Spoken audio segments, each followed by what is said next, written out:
Bitcoin treasury companies are booming, and so are Ethereum treasury companies and Solana treasury companies and Doge treasury companies, Trump treasury companies, and probably Fartcoin treasury companies. But they are not all built the same, and it's important to understand the differences and why this is such a massive trend. On top of that, we obviously have a lot more to unpack with the market. It's our public day. It's Tuesday. I've got Andrew here. Tillman couldn't make it because apparently he fell off a dock. I'm not kidding.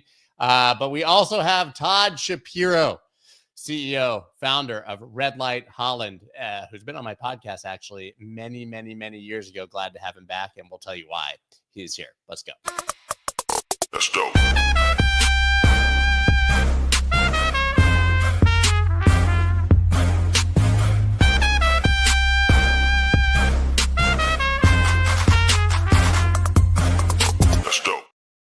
We are back for yet another day here on YouTube, and gonna fulfill my once a week quota here and tell you guys to like and subscribe because I don't want to get kicked out or unfavored by the algorithm, and you need to feed the YouTube beast. So I know none of you are going to do that, but I told you to do it anyways. Going to go ahead and bring on Andrew and Todd now. Andrew, what the hell happened to Tillman, man? Listen, I don't know if there was anything involved other than just absolutely being clumsy, falling off a dock, hitting a beam with his legs, and when his leg hurts, he can't talk.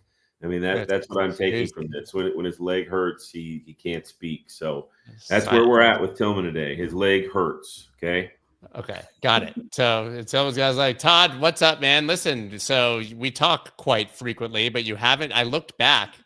You were like one of the first video episodes I ever did on the show, and I switched from audio. It probably was 2021 early. Unbelievable. Yeah, man. I mean, listen, I remember discovering you through Twitter, and I reached out because I'm like, this guy is just a dude. And I mean that honest, like in a nice way. Like, you're just a guy going out there, being genuine, being candid, and obviously you had a great audience. And it's amazing to see what you've done with that audience. So congrats on that success since. So thank you for having me back.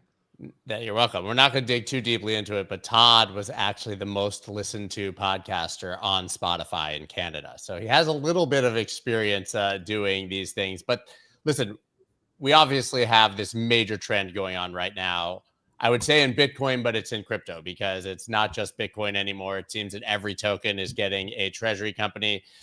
I have, from the very beginning, been pretty clear that I think there's a major differentiation in the way that these companies operate and are handled. So I think there's Bitcoin balance sheet companies, which is companies that take some of their available cash and buy Bitcoin with it, just like every human being on the planet should, in my very humble, non-financial advice opinion. And then there's people who financially engineer their balance sheets to buy more Bitcoin, and that's effectively their entire business. So here is the, I'm going to bring it up right now, even though I've already talked about it before, but here's the reason that we're discussing this today is because Todd and I are doing that. Todd has an amazing company called Light Holland, selling some amazing products. I'll let him dive into that, but brought me on to help him buy Bitcoin for their balance sheet, basically taking a percentage of their cash to buy Bitcoin. And of course, my condition for doing something like that, which is not publicly announced, was, dude, I don't want to be in charge of buying your Bitcoin. We're going to use an algorithm to buy your Bitcoin. And so, guys, that's where we are, right? So, Todd, first of all, like, talk about why you want to add Bitcoin to the balance sheet. Yeah, great. And by the way, I'm long-winded, so feel free to interrupt me. And perhaps let me give you a little context for those who don't know the company. You know, Light Holland was the first publicly traded company ever to go public on the basis of selling legal psychedelics, and that's psilocybin in the Netherlands. And that was a big accomplishment just to get listed on the Canadian Securities Exchange. And there's, of course, a little part of us on the OTC as well. And that's been 5 years running now. So essentially, you know, we're about deregulation, decentralization. We're all about really being the people's company. And it's tough to say that when your stock price goes down a little bit because the people get pissed off of you and get pissed off at the CEO who you know, essentially is in charge. Welcome to crypto, Todd. Yeah. It's not just you know, listen, publicly it traded is difficult. companies. And as the largest shareholder in the company, it's personally very difficult to see those swings. So at the end of the day, though, What was really interesting for us, and the regulatory process is a very difficult one, and we had felt that it would have sped up by now, and we're, love or hate this new administration, we're seeing really good movement with the Trump admin, with whether it's Casey Means, the Surgeon General, or Doug Collins, who's the Secretary of Veteran Affairs, rather. We're seeing some great progress, and I think access to veterans is down the road, RFK Jr., et cetera. But back to the regulatory process being slow, that also hurt us in the banking industry. So here we were, a company who raised a bunch of millions of dollars, which was, just unbelievable for me being a rookie CEO on Bay Street at the time, Canada's version of Wall Street. And we were start to, consider building this really big farm. And that wasn't in magic mushrooms. That was just in regular mushrooms, because we do that as well. And as we were looking for lending on the farm project, which was going to do, shiitake, lion's mane, oyster, et cetera, things you'd buy at the exotics at your grocery store. Next thing you know, the tier one bank pulled our banking. Not only did they not give us the loan for the project, so that was a personal attack on the company and its shareholders. And we felt devastated by that, because we're, by every letter of the law, there's so many illegal magic mushroom companies out there. And here we are, the ones paying, hundreds of thousands of dollars in audits, hundreds of thousands of dollars in legal opinions, and obviously doing everything by these commissions. And yet we got debanked. So, the more and more I thought of it, I felt like this was a really good theme for the company. We believe in, we champion deregulation, and we champion decentralization. It all aligns to have personal sovereignty. So we're not going too crazy, but then again, I'm not the expert, even though I've been delving in this space for the last decade. We were talking about you've been in this for 10 years. It's not like so I have some, but in order for me to go to my board and say, let's make some calculated decisions here, that's where and candidly, not giving financial advice or anything, we felt the best ability for us to do this smartly is being coached into doing it. And that's what every good company does. That's what every great leader does. They bring on people who can help coach you into areas that they know better than we do. So Scott Melker is helping coach us, and we're entirely grateful for that. I mean, you are just a wealth of knowledge. You're always studying, and so we're so thankful to have you aboard, and we're looking forward to the next steps. Yeah, and so like in the announcement, just so people say, because this is all very, very transparent, it's up to 2 million in Bitcoin and related assets. So I call that roughly a $1.5 million bucks. I don't know what you guys do with your funny Canadian money up there. We don't. Well, you say funny, it's like Monopoly money. We don't really address that as a real thing, but I'm glad that you guys do, because that's great. And to go basically up to tranches of 250,000. So the idea here, like I would say to any responsible individual, is to slowly buy Bitcoin over time until you have a full allocation.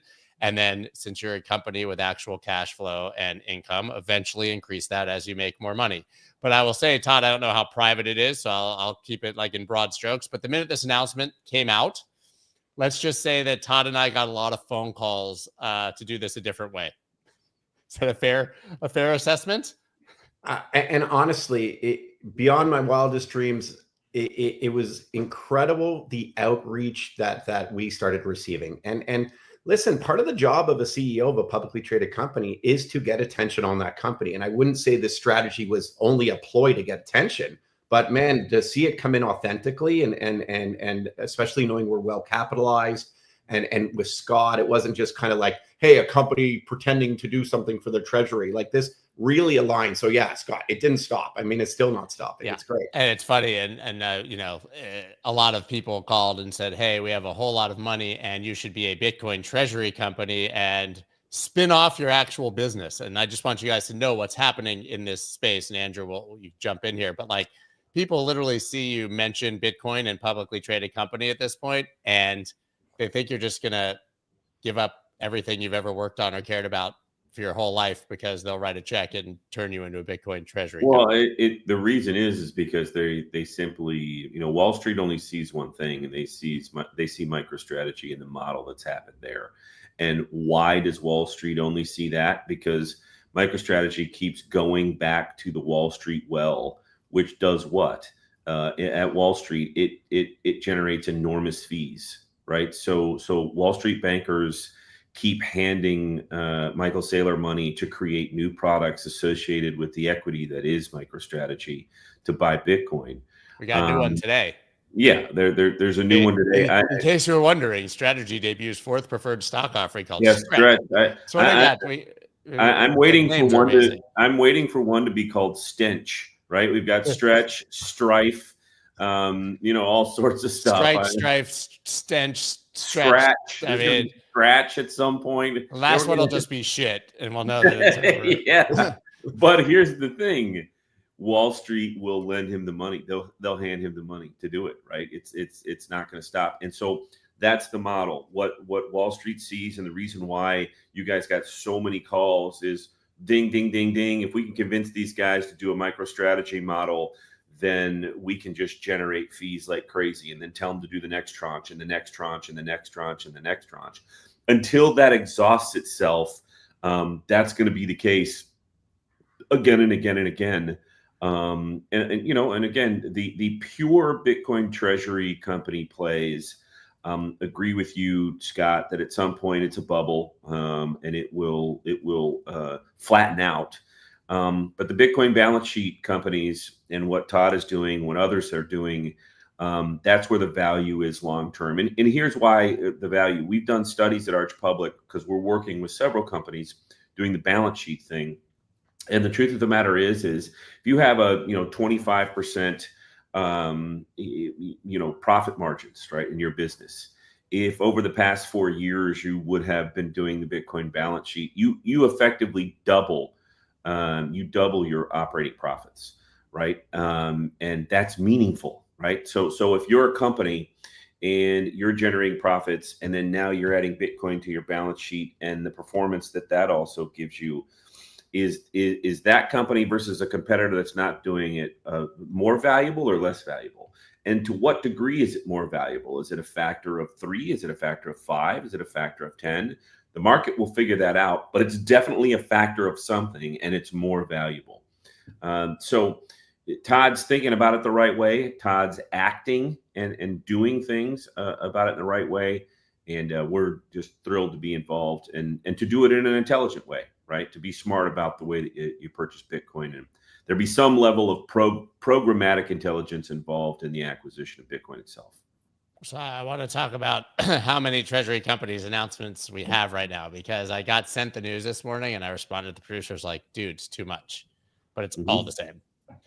Ethereum. Oh, this is the next one. Okay. Ethereum crypto treasury to go public in 1.5 billion SPAC deal. We saw this one yesterday. It was the Ether machine that launched. Actually, I have the chart here. There you go. I'm sure all that volume was totally like natural, and we're just people that were already holding shares before in this company DYNX. But I digress. Blank check company TLGY surges after raising 360 million for altcoin treasury. Vulcan, I guess, closes over 500 million private placement to initiate Bitcoin treasury strategy. DeFi Development Corp raises Solana treasury holdings to 999,999 sold. Buy one more, guys. Listen, literally, it's a million. Buy one more. The name Blank Check Company is objectively awesome, I've got to say. Yeah. I mean, that is, if you're going to name a company to do what they're doing here, Blank Check Company is pretty cool. I mean, I'm pretty sure that's literally another name for marriage. Mercurity FinTech to build 200 million Sol treasury with backing from Solana Ventures Limited. Okay, so listen, we don't really have a plan at the moment at Light Holland to extend beyond Bitcoin. I mean, I think you have the mandate to kind of do whatever, but talk to me about a Bitcoin strategy, I guess, versus going down the rabbit hole of all of these other things. I mean, Todd, I know why you chose Bitcoin, but maybe tell people why we haven't had a conversation yet about a Solana treasury company. I would say that ultimately, and it's probably the obvious answer for most, is that you want to control the volatility. And while that's impossible to ever predict in cryptocurrency and in any markets, quite frankly, I would say that while it's not considered necessarily a stable coin, you can kind of like work with it. And especially when you start thinking of working with ARK and Andrew and the team and stuff, there's ways to kind of buy on the way down potentially, maybe sell on the way up, maybe, maybe increase your position. So there's kind of a strategy, enough of an algorithm built in for people to I guess, mitigate the risk. And there's always risk. And it's one of the, quite frankly, one of my board members said, like, there's going to be some risk on you doing this. And I said, well, it's one I'm willing to take, because look at all the companies, A, doing it, but B, I think, much like I think about psychedelics, and I try to align the two too. I mean, I believe that probably a lot of your audience has tried psychedelics. I also believe a lot of people have tried purchasing Bitcoin, not necessarily altcoins right now, because they're a little more difficult to get. They're a little more unsure about them. And why I align those two is, let's ask people in 5 years, how many more have tried psychedelics? How many more have tried buying Bitcoin? And I think it's just kind of like this. There's a lot of people in this world, and there's a lot of people looking for personal sovereignty, like I said. So people will do this stuff responsibly and do it with education and do it informed. And I think Bitcoin, you can do it most informed with. And when it comes to psychedelics, I think that's a key. I know it's corny and cheesy for me tying these in, by the way, but that is a key for people using, a banned substance right now in 99% of the world, is that you want to make sure you do it informed and responsibly. And Bitcoin provides that too, not just for companies, but it provides it for just your regular everyday, new purchaser. Yeah, a few years ago, I thought Bitcoin was going to be a banned substance in 99% of the world. So it really does, I think, resonate with anybody who's here. So for me, as I've been thinking through this a lot more and being pitched more and more of these things, it comes back to the balance sheet versus treasury idea. I don't think you can have a balance sheet company for any other asset. I think Bitcoin's the only one that people can say, listen, I want my company to be holding this in 50 years, right? Well, you can build a treasury company around these others, actually, though. And I would argue, as I'm thinking through it, that might be a better trade even than Bitcoin treasury companies, because beating Bitcoin is almost impossible, which is what Bitcoin treasury companies to do. But like maybe doing some financial engineering to beat Solana is actually easier for these companies. Well, there's the ethos of the why of Bitcoin, and then there's the reality, right? So I wouldn't go so far as to say that, Larry Fink and BlackRock are somehow, co-joined in the ethos of the why of Bitcoin. But then there's also the reality. And the reality is that Larry Fink and BlackRock believe that Bitcoin's going to 500K to 700K. Like, that's a reality. It's their biggest product. If you are anti-Bitcoin in any way, if you are skeptical of Bitcoin, you are taking the other side of the trade of Larry Fink. Like that is not a reasonable position to take. To that end, putting yourself in a position to add Bitcoin to your balance sheet as a company or as an individual, frankly, is a very, very smart trade. And it's the kind of trade that is now has a high floor and high ceiling. And those are the best trades to take across every financial market in the history of mankind. High floor and high ceiling. Bitcoin ETFs, forget about treasury companies and even balance sheet companies. The largest inflows are still coming from Bitcoin ETFs across the board. So there's your high floor right there. Your high ceiling is just the nature of Bitcoin in totality and the additional inflows that are coming from treasuries, from balance sheets, nation states, states like Texas. None of this is slowing down. None of it is slowing down. So adding it to your balance sheet, again, is adding additional operational profits to your business. And it's a no-brainer. It's very easy to have the conversation with your board or shareholders and say, guys, I get it. I understand the questions, but here's a picture of Larry Fink's face.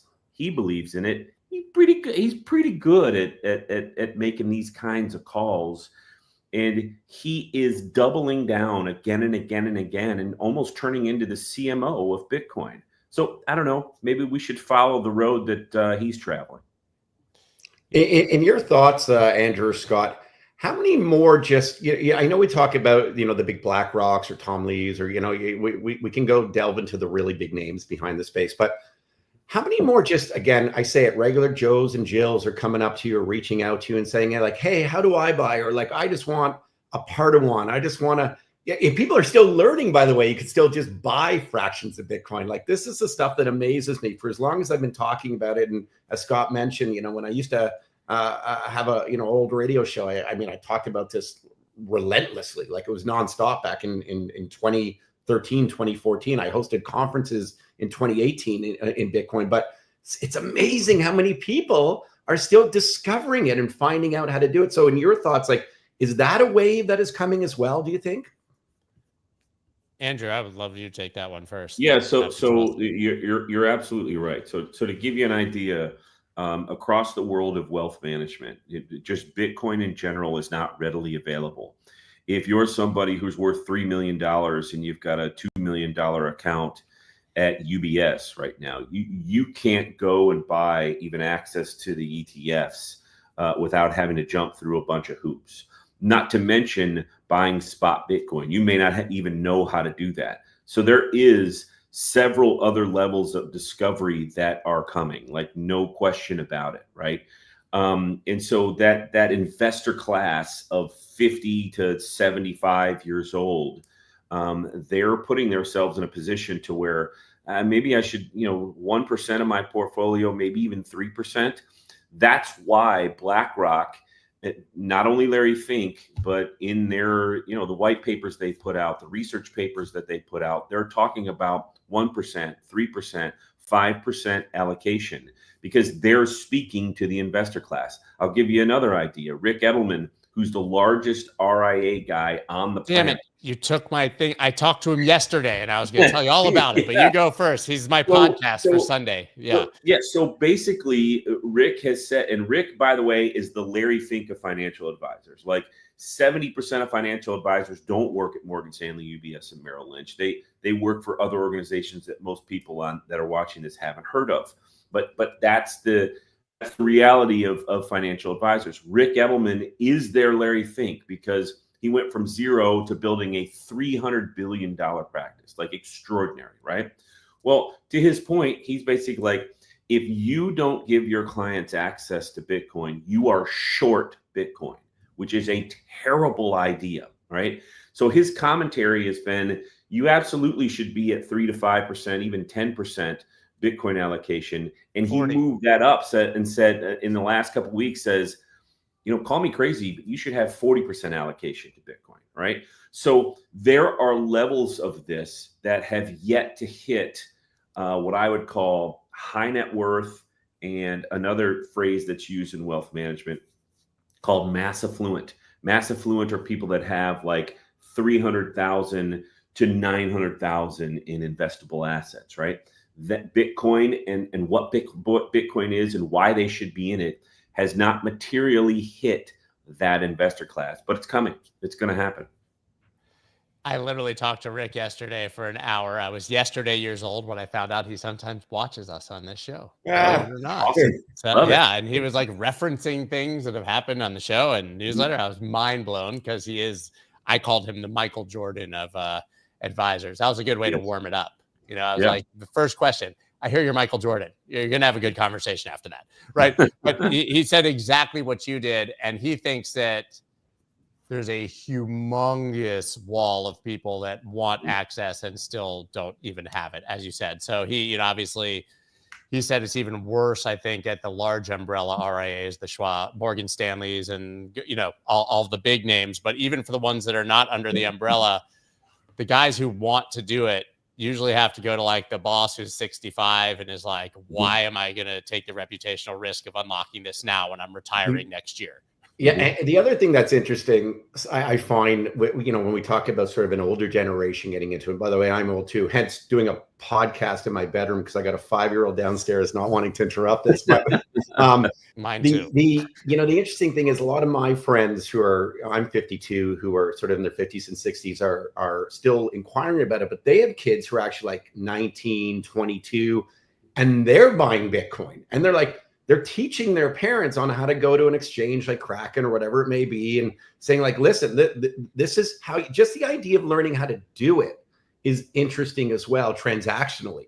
and just understand the protocols. And I think the education aspect of it all, again, for the regular people out there, we're not talking about the BlackRocks of the world, but I think it's an important thing to learn. Like, so you put in $100, you have like very little to lose, or, you know, a few $100, whatever, but Exactly understand what it is to hold it in a wallet, to get your address too. And I think it's literally like, you think of financial education, that should be mandatory at this point.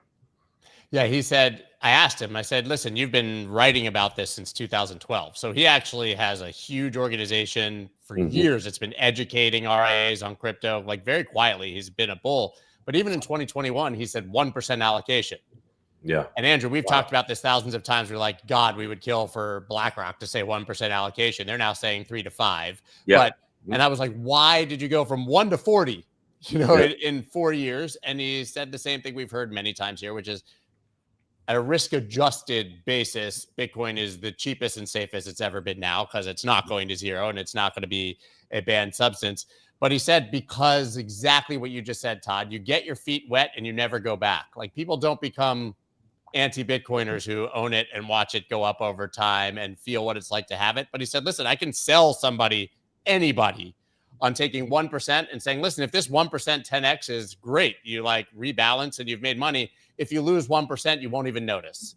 So if to him, it was like he wanted to say 20, even in 2021, or a higher number, but he wouldn't say it because he thought that that wasn't the time. But now he's literally saying 40% if you're aggressive. And he's right about, you know, the risk adjusted stuff. There's never been a $2 trillion asset in the history of U.S. markets that's ever failed. Zero. Yeah. It's never happened.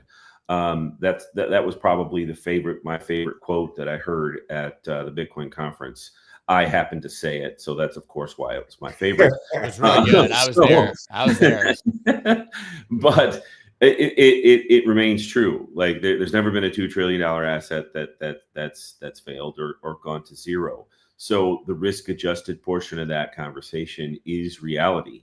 And again, I come back to this truth.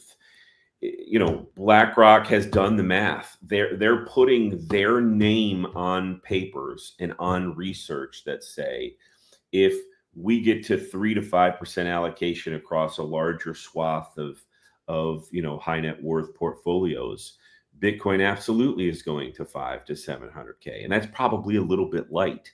So it's almost written in the scrolls, like we're getting there. We are going to get there. Now what the pathway looks like and the timing and all that stuff is fine, but we are going to get there. We just are. So putting it on your balance sheet is it's a no-brainer. No-brainer. We appreciate that. And listen, it was through a lot of corporate governance and meetings and pitching and showing hopefully potential results. I have to be a little more careful when I talk about it. But is it safe to say, at least, sorry, the old interviewer is coming out of me, but, you know, thinking to ask the questions, not just answer. But is it safe to say that the stigma should end around Bitcoin? Like it used to be talked about in investment as a hedge, you know, as a store of value only. But like, at this point, is it safe to say that, no, it's just part of your overall portfolio?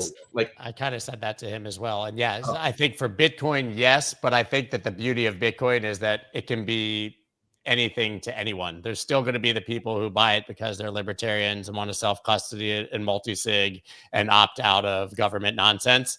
The majority of people, if Bitcoin is going to $1 million, are going to be people who like have it in their IRA or 401k as 3 to 5% through an ETF. And it works for all of those. And it works the same for their portfolios, for a government, an institution, or an individual. But like, it's a ticker on CNBC next to Tesla and Amazon, right? Every day. It's not going anywhere. And now Ethereum is too, and maybe Solana, right? So we're kind of seeing it slowly trickle in. Yeah, the stigma is going away, Todd, to answer your question even more directly. And again, the reason why it's going away is anybody. I saw a post by somebody, and Lynn Alden absolutely ratioed the shit out of that post.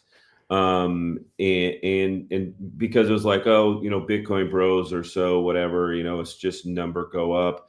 And Lynn Alden, you know, basically said at some point, number go up over 16 years is, you know, fairly, it's reasonable to consider.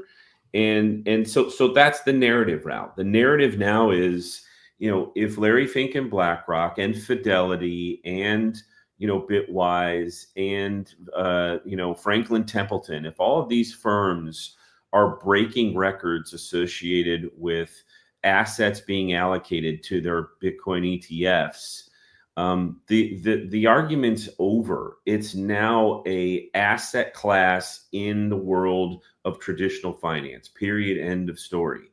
And so all you have to do whenever somebody is making an anti-Bitcoin argument, you just say, listen, I appreciate your thoughts, but you are taking the opposite trade of some of the smartest minds on Wall Street. And generally speaking, that hasn't worked out. When was the last time, by the way, these guys are just getting here? Yeah. Like for anybody who thinks it's the top, like, listen, I don't know, like maybe for the month or 3 months, 6 months, I have no idea where price goes, but like these guys are just arriving. Brandon Lutnick from Cantor Fitzgerald just said yesterday he wants to convert the entire Cantor Fitzgerald strategy into like investing in Bitcoin treasury companies. Yeah. They're not doing that because it's the dead top. Like there's a they're not very doing long that. runway. Let me show you. Can I just show you, Andrew, before you jump in? Let me show you a few things because I want your comment on this. Yesterday, I don't have the story here, but Charles Schwab said they're going to allow spot trading for Bitcoin and Ethereum. Charles fucking Schwab, Chuck, right? But forget that even fact. It's the way they talked about it. They said, A, we're going to compete with Coinbase, and B, we want it to be a part of everyone's portfolio that they can do all the things they do with their portfolio. That doesn't take a genius to figure out they mean lending alongside your securities, buy, borrow, die, right? Well, what announcement did we get today? I don't know if you saw this. JP Morgan explores lending secured by clients' cryptocurrencies. So it took all of 3 days for Jamie Dimon to shit his pants when Charles Schwab announced that this was going to happen. Oh, by the way, Apollo's private credit trade finds new audience on blockchain. They're giving crypto native investors blockchain-based access to their private credit strategies through a partnership with Securitize. I know that's a word salad, but it's huge. And of course, Citadel, this is my favorite, Securities asked SEC to tread cautiously on tokenization. If you listen to Ken Griffin and their comments on this, they basically said, slow down, bro, because this is going to fuck us if you don't let us catch up. Right. Like, yeah, we know it's coming, but calm down, guys. You need us. Well, what's amazing about that is I think back to when probably we all started talking about it, and that word disruption came up a lot, right? And how it's disrupting the system and how eventually people will transform and get involved in it. But you're right. Like at this point, Scott, it's that sort of domino effect. It's all the big names are now, like all the big names are involved, and if they're not, they're upping and getting more involved. So what does that do then to eventual liquidity and I ask this because you see the odd story where a crypto whale held on for the last 15 years and sold X billion worth, but it doesn't seem to affect the price anymore. Like guy sold 80,000 Bitcoin last week. Guy sold 80,000 Bitcoin last week. We have people talking about it in the comments. Like, what about all the OGs who are currently selling? This guy said, what OG is the one that sold 80,000? He literally sold 80,000 Bitcoin onto the open market via Galaxy, and maybe price, I don't know if it affected it, but we got down to 116 or something. We're ranging in a 3% range. But I can tell you a lot of these guys have cashed out. A lot of them. And who could fucking blame them, right? Like if you were an original OG Bitcoin libertarian from 2010 or like F the government and Wall Street, and you bought Bitcoin for 5 cents, now you're worth 10 billion and we're talking about JP Morgan and Charles Schwab. This might be a good time to like take some chips off the table. And I'll tell you, most of them are doing it by sending their Bitcoin into Treasury companies. That's selling with street cred. You don't have to say you're selling. Commenting on sorry, Andrew, imagine how many early private investors in Tesla, in Apple, and Google. Like, you don't think those guys would have sold as well while prices went up? Like that's a common. Yeah, the difference is there's not like a whole community that like knows they did it transparently and hates them until the end of time for actually caring about making. Isn't that interesting? It's just weird. Bitcoin's weird. Yeah. Principally the reason why all the headlines that you just talked about, Charles Schwab, Apollo, Citadel, JP Morgan, those organizations in their current life cycle, they're reactionary, right? They've not been in a position to act versus react in a long time because they're big, they're large. For a long time they've thought that they've set the agenda. But here's the reality that they're coming to terms with. Coinbase has 120 million customers. JP Morgan, the biggest bank on the planet, only has 86 million. So that's the truth, right? Coinbase, from a eyeballs and wallets standpoint, is bigger than JP Morgan. It's 2x bigger than Bank of America, right? So these changes and additions, it's 10x bigger than Charles Schwab, by the way. So these changes and updates, and we got to do this, and we better get there now, or else none of these customers at Coinbase are ever going to sniff Charles Schwab or JP Morgan. They don't care, and they're not going to. I'm telling you right now, Coinbase is going to get a banking license within the next 18 months. Absolutely, no doubt about it. Okay. Holy shit. Do you know what Coinbase did get yesterday? Okay, go ahead. Finish. Go ahead. So why, if you're a Coinbase customer, irrespective of all the things that if you live in the silo of crypto is negative about Coinbase, forget about all that. From 50,000 feet, you're a Coinbase customer, you have access to everything you've ever needed other than walking into a bank branch, right? So people that are 30 years old have never essentially been in a bank branch. They also don't know how to talk to people in real life. That's just right. Exactly right. Exactly right. So why would you ever leave Coinbase or Robinhood for that matter? Why would you ever use anything else? You wouldn't. Robinhood already has their banking partnership announced a few months ago. It hasn't launched, but to your point, they're all doing it. So is there a better chance that Coinbase leaks customers or JP Morgan leaks customers? We know the answer to that. So that's the reason why these 200-year-old organizations or 50-year-old organizations are scrambling around crypto, right? It's the truth. Yeah, Todd, I know you're about to jump in, but I want to show you what was like the biggest news ever that went wildly underreported. You can trade PERPS on Coinbase. Mm-hmm. Yep. Perpetual futures have arrived in the US for Bitcoin and Ethereum. Coinbase, up to 10x leverage, I believe, now is full on like BitMEX. You can go on there and trade perpetual swaps, and you can gamble away all your money. That would have been the biggest news of the year. That would have been the biggest news of the year 2 years ago. Dude, getting leverage on Coinbase up to 10x, and not just like CME futures, PERPS. This is absolutely insane, and it's like, whatever, dude. Genius act. But Scott or Andrew, how much of that stuff, or call it the pumped up funds or whatever it may be, like how much of that still fears you, as we were talking about any stigmas earlier? Like, how do you kind of guide people into like what we think is safe here, or truly, hey, you're gambling? But by the way, like you can gamble, but just know you're gambling. Gambling's sweet. By the way, so PERPS is not gambling, even though we hear 10x or whatever it is. The truth of the matter is that the way people in crypto use PERPS is gambling. Just that's not true. The product itself. But the 10x type of thing already exists in the world of S&P futures, and it's irrelevant. Futures, Dow futures, right? And so that already happens. Like at a place like TradeStation, if you're going to trade within a day or two, they're going to give you essentially 10x leverage on your position. You're only going to have to post 10% of that position to be able to trade 100% of that contract, right? So that's already inbred into the regular financial system. This is now crypto again catching up. So if you're able to do that with Bitcoin and Ethereum, over time, and there's additional volatility, of course, with no version of it going to zero, because assets of this scale don't go to zero. So if you're doing it with extra volatility, where are all the assets going to go? Where are all the trades going to go? They're going to migrate away from traditional futures. They're going to move to PERPS. Of course. Again, this is why 24/7. This is why these legacy organizations are, if they're not having lots and lots of meetings, they're falling behind really quickly. Well, the funny thing about this is isn't.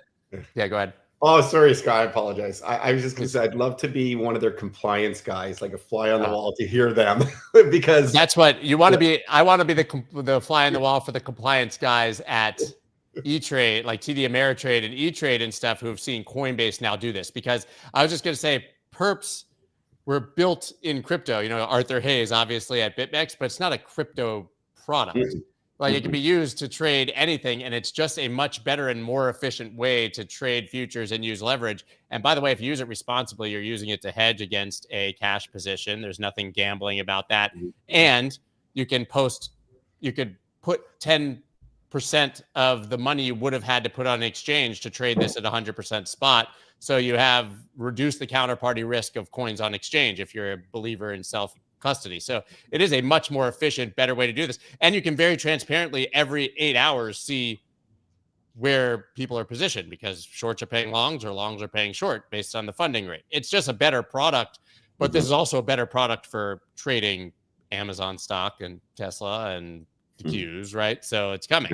By the way, does that amaze you every day about, you think about sophisticated investing and you think whether it's institutional or retail, but how many retail investors, men, women, it doesn't matter, of all age groups, are very fucking sophisticated, right? Like it's without any formal like education, or it's that I love as well. Like that people have taken, you think of the power of the people, the power of personal freedom, the power of your own health, the power of whatever we want to do, and the power of investments. But you can learn this stuff. It's really quite it's quite inspiring, actually.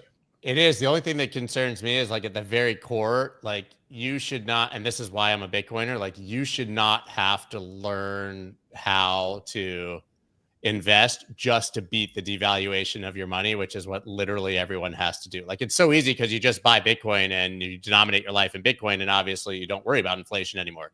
Your 1,000 Bitcoin house is 100 Bitcoin house now, right? Yeah. But like, to expect that your average individual who's making, $20 an hour or whatever is going to find a way to take the full-time job of like beating that devaluation by becoming a savvy investor is really, really, really, really hard. And that only exists because of inflation. If your money held value in this world, you would never have to invest in anything.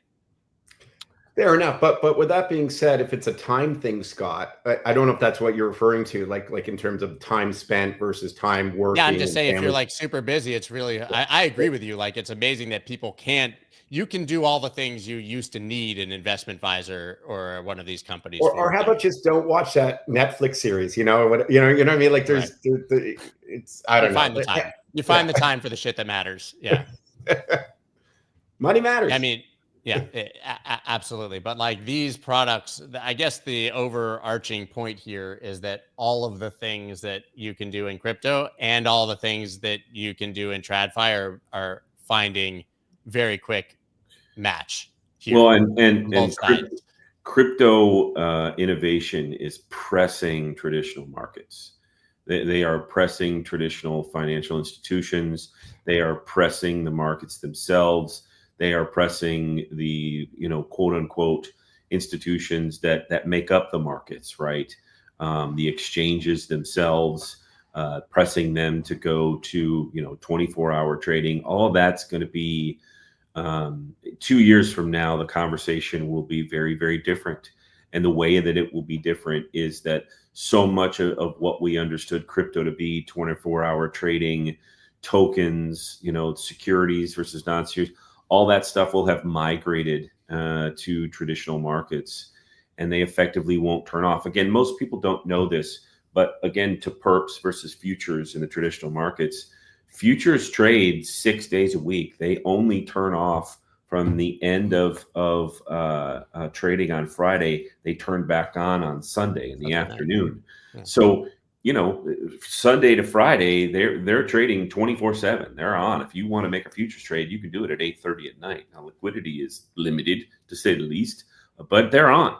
And so some of this stuff already exists. People don't know about it. So the migration of it and the pressing of changes will happen. It is pretty remarkable that no meaningful change has happened in finance in, let's call it, the past 30, 40 years. But it's all happening effectively in about 30 months right now. There's going to be a massive, massive change that happens in a 30-month period. As the CEO of a publicly traded company, of course, Light Holland, and even though it's really just on the smaller exchange, on the Canadian Securities Exchange, and we're not even the TSX Venture, you guys count. I was kidding at the beginning. You guys count.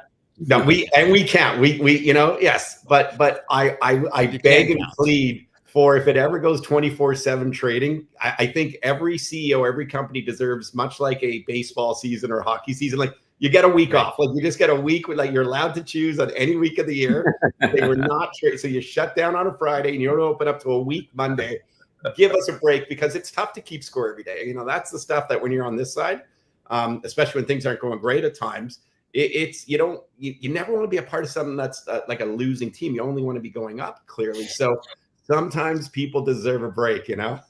Your business is so beholden to the general environment around the industry and not to the specifics of your business, which, by the way, like anyone who's ever traded altcoin knows that if one goes down, they kind of all go down generally when it's bad. And we all know that that's been the case for the crypto industry in general. It's like, if all the regulation is going against you for 4 years, for example, like everybody just stops operating, and things just look bleak. Well, clearly, for Red Light Holland, what, if you don't mind me just talking about the company, what we're most proud of is, when you go public and you wait a regulatory process and you hope that changes are coming, more positive news flow will be happening in the space. And most importantly, we're a mental health company. Like, we want to help human beings. We want to get access to veterans. We want to get help for those people with post-traumatic stress disorder. Like, nobody sells recreational product, which we do in the Netherlands, as responsibly as we do, with telecounseling support, with community events. We really care about the end consumer, with contraindications labeled on the boxes that most people don't think to sell them. So we become self-regulatory. But relating that back to how that works for longevity in the stock and things is, we're cautious with the cash, because in an era of raising capital, you would just go boom, didn't matter, dilute, raise more, keep going. And at some point, when you have a good horse in the race, which we do, I think like 40 companies went public when we went public in our psychedelic sector. And I think only like 6 or 7 remain right now. And if you were to look at runways in terms of cash burn per quarter, we feel we're doing it extraordinarily well while increasing revenue. And of course, making a big difference, partnering with Dr. Robin Carhart Harris, doing partnerships with Arizona State University, getting product from the Netherlands from an FDA and DEA quota into a FDA and DEA compliant laboratory in California to advance product and standardization. But you got to do these things slowly. And did the Bitcoin people feel that way sometimes? Did they accept that things were going to you got to kind of sit back and the rest of the world will hopefully catch up? Yeah, I think you have to evaluate the term slowly, because we've been fighting this battle since essentially 2012, right? A reminder that the Winklevoss twins at Gemini, they applied for a spot Bitcoin ETF in 2013. The spot Bitcoin ETF was finally approved in January of 2024. So 11 years later, it was so to your point, done the work of the ups and downs, done the work of trying to do it the right way, done the work of finally getting into a position where it's undeniable at this point. The wave of innovation is undeniable, and we find ourselves in what I like to call the renaissance of crypto. We're in the renaissance of the space right now. We have, regulatory wide open spaces. We have innovation happening like crazy. We have companies popping up all over, and we have adoption based on nothing more than usage and ownership exploding across the space. So never been better to be here, and certainly have put the work in over time. No question about it. But certainly it's frustrating. I mean, the previous 4 years and the regulatory just absolute. If you were a crypto company of any scale that was meaningful in any way, shape, or form, you got sued. Period. End of story. In the United States. Wells notice. It's like Oprah with the giveaways. You get a Wells notice. Instead of innovation, it was, how much money do we have to be able to pay lawyers to survive? That's what it was, which, I assume in your industry has been the case to some extent over periods of time, right? How do we survive? How do we not only exist as a business, but based on regulatory environment, sentiment, all those things, how there were stretches where, hey, it's just about survival. It's been the same thing in crypto, and now here we are, right? Absolutely.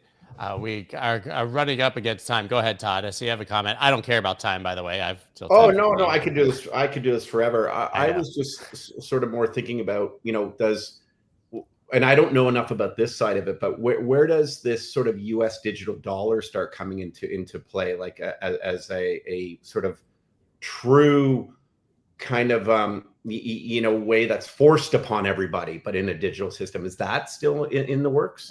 I mean, that's been one of the huge conversations of Crypto Week on Capitol Hill last week. Was actually the biggest point of contention was putting in language very specifically that was anti-central bank digital currency. That didn't happen in the Genius Act, but the act passed that is specific to that. Trump just did not want it in the Genius Act. He didn't want it to muddy up the waters of getting that done. But yeah, it's a huge point of conversation. Let's be honest. I think private stablecoins regulated in the United States can operate like central bank digital currencies without the Fed actually issuing one themselves. But I think on the positive side is what stablecoins do is just unlock a massive wall of capital around the world that's been unavailable to financial markets. And I think that's kind of the bigger story with stablecoins. Here's an odd question, maybe. Is there ever a coin that is symbolic, especially in your country? You guys are really divided over there. Is there ever a coin that's symbolic of kind of your party representation? Yeah, Trump token.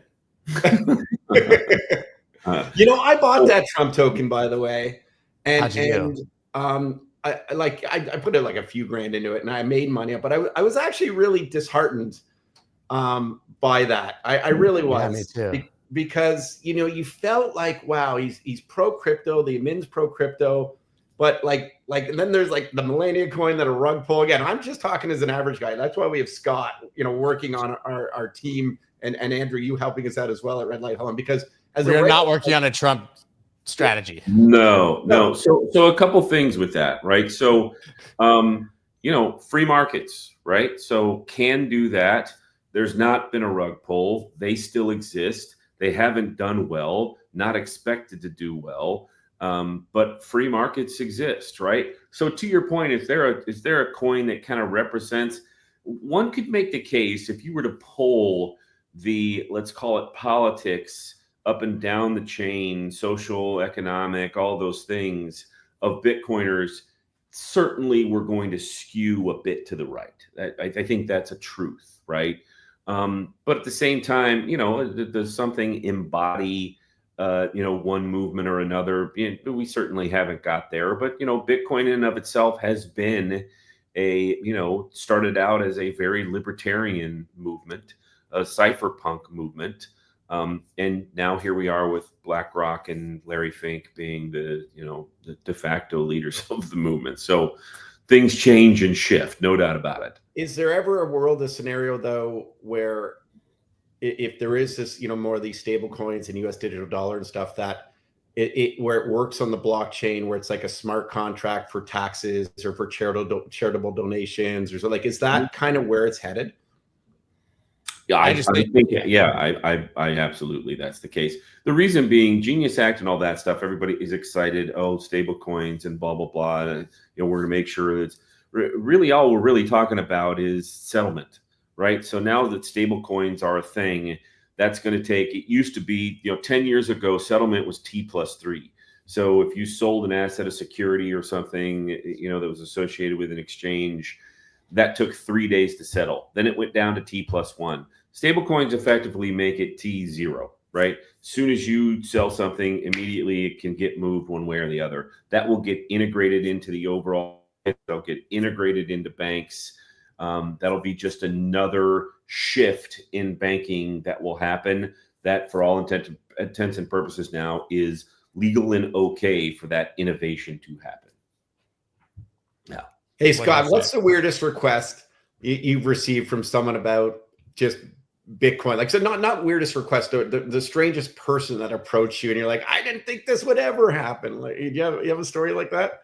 I wish I did, but I'm trying to think. I mean, you're just very strange people in crypto. As I tell my children, it's there's no more such on thing the as new. negative side. Like, like we've definitely had the market went down. It's entirely your fault. Like, I'm coming for your children shit, which is not like Yeah. a very entertaining or whatever, but a very big part of this industry and being a transparent, non-avatar human being who's actually advocating for this stuff. So it comes on both sides. But listen, I mean, I would just say that broadly, like when you get in a battle with any of the really diehard communities, think like XRP Army, Link Marines back in the day, the Hexicans, like Cardano. you can see some wild comments, and people have very like extreme beliefs about the asset that they love, which is frankly just because they're massive bag holders and need Yeah. scope. Yeah, it's not too dissimilar sometimes in the microcap industry, to be honest. 100%. It gets dicey. 100%. Yeah. Yeah. You said that this stuff was good. Now the stock is bad, but the stuff is still good, man. Like, give me a break. Yeah. So, Todd, Andrew and I usually talk about Arch Public at the end. Andrew, you got a few more minutes? Todd, you can stick around because I want Todd to see this. In my active pitch. But this is not what we're going to be doing. But this is actually, correct me if I'm wrong, but Andrew, I brought this up because you had sent it to me not for the show, but randomly the other day. Yeah, it is just our futures algorithms, which, by the way, are a tax advantage way to trade traditional markets. And this our algo. This is not crypto. This is another side of our business that, frankly, we've made people have to qualify for this part of the business. But in the last 50 days, so June and July, we have 10 futures algorithms, right? So in the past 50 days, these are the returns for our futures algorithms. Up to 18% and as low as 4%. None of those 10 algorithms have gone down. And collectively, by the way, and there's, we can do math and about how you're allocated, but that's more than 100% in 50 days, right? If you were allocated equally to all those algos, that's more than 100% in 50 days. So extraordinary stuff. And that's on a part of our business that's smaller than the crypto work that we do with Bitcoin, Solana, Ethereum, XRP, and SUI. These are binary outcomes, right? Take a trade, exit a trade. What's the return look like after that happens? And I think something like 37 of the last 42 trades across all 10 algos have been positive. Just exceptional stuff.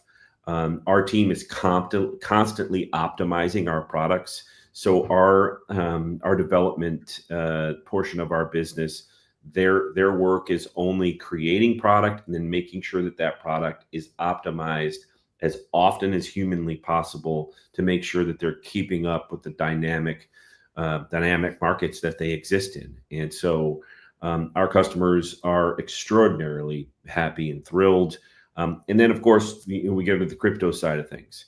And as an example, right? So our algos were buying in the middle of the night at 77, 78, and 79 at the height of the tariff panic. Our algos were buying at 98, 99 when the United States bombed Iran. And where are we at now? Well, we were at 119, and then we went to 117 in the past. They sold at 123. By the way, for those who are actually using the arbitrage one, not just the dollar cost averaging, I have noticed they sold the dead top and we're buying again. Yeah, no question about it. And then, for example, with Solana, right? So Solana, I think, was up above 200 earlier today. We were buying at 106. And again, it's completely hands off. So you hit click, you plug in, and then if you're buying at 106 at 2:30 in the morning while you're sleeping, the algorithms, that's the whole point of algorithms. They're doing it for you. There are rules and there's math behind all of it. And I mean, effectively almost got a double inside of a few months.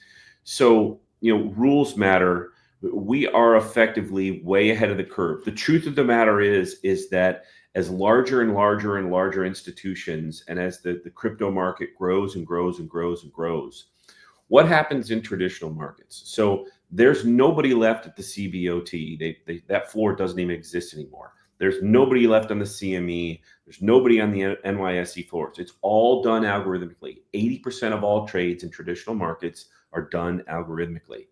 That doesn't happen in crypto, but it will.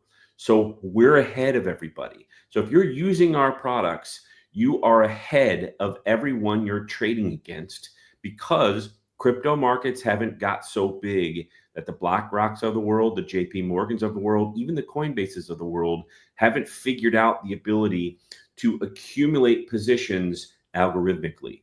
We'll get there 3 to 5 years from now. That will be ubiquitous, no question about it.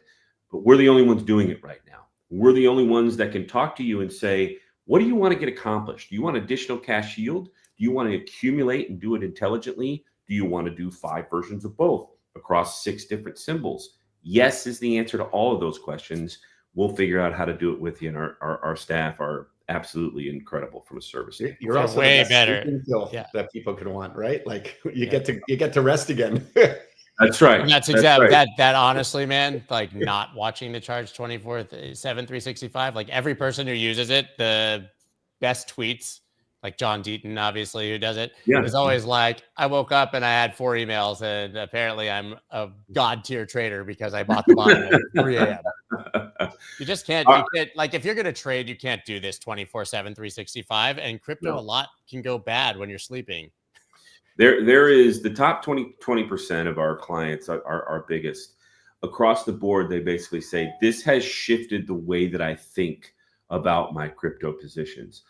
I almost have gotten to the point where I want them to go down a bit, because I know I'm going to buy those dips where emotionally I would not have before. I would have questioned myself.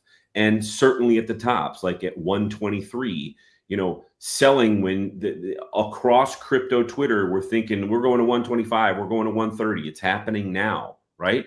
Who pulls the trigger at the top of a green candle? Emotionally, nearly impossible to do. But algorithms do it for you. They don't understand emotion. It doesn't exist to them. That seems like Skynet. Well, until we get to emotionless robots are coming for us. Yeah, let's use the good Skynet before we get to the bad Skynet. Hey, maybe we're the first renditions of that, okay? And they're just increasing, right? That's right. That's right. Well, you guys can find this at archpublic.com, of course. And I mean, shit, you hear us talk about it every week. We show you the results every single week. And, how often do you see me use and promote something, right? And this is the reason, once again, like going back to the very beginning, we're gonna wrap a bow on this. Light Holland announces Bitcoin balance sheet strategy and named Scott Melker as lead cryptocurrency advisor. One of these called me the Crypto Czar, which I thought was pretty cool, to be honest. I love it. I've never been a czar before. Scott. Oh, sorry, I keep interrupting, man. I love that. I love that about you. I need you. We need your energy here. It's great. Oh, great. Well, listen, maybe one day you'll have me back. And what I really want to see if there's an alignment between microdosers and magic mushrooms and traders, because I think that's a thing. I think that's an actual thing. Probably. So, yeah, we're gonna build on that. We're gonna get high. Okay, we don't talk about that. We're gonna God mode some mushrooms and just says Arch Public trade for us. It's perfect area. So don't need to look at the charts. Yeah, perfect. Oh wow, we made it to 10:07, guys. Check out Arch Public, of course, and also Light Holland. It's a lot of compliments for you in the comments, Todd. I think you should just be hosting a show here. Like, you don't need us. Listen, what's funny? Quickly, bring you back. I was back, baby. Well, they say, like, I kind of, they say you need your 10,000 hours. I have like my 5,000 shows that I've done in the day. But I was actually nervous coming on here because one of the things about the crypto community is you can't bullshit them, right? Like, you can't. So it kind of reminds me of the comedic community too. Like, when you're a comedian, like, they smell bullshit really quickly. And so I was like kind of nervous because, here we are, big company, a lot of money, like really well-known company in the psychedelic sector. And getting the messaging out is important. And I keep saying it, but that's why it's so great to have you, Scott, aboard and Andrew with your help and guidance. And we're looking forward to the next steps. We're going to do this. We're going to do it the right way. All right, guys, really got to go now. I appreciate both of your time, everybody, for listening. And we will see you very soon. Later, guys. Thank you. Thanks.